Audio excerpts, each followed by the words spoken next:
শুভকামনা নিয়ে একটা গল্প বলে আমি 6 নম্বরে যাচ্ছি।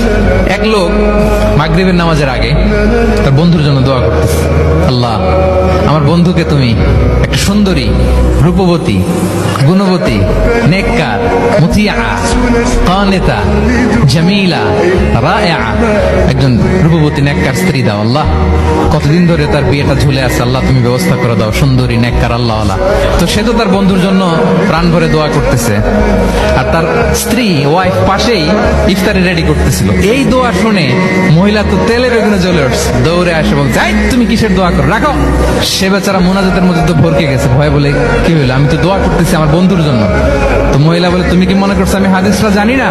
অন্যের জন্য কোন ভালো দোয়া করলে আগে যেটা নিজের জন্য কবুল হয়, তুমি মনে করছো আমি জানি না?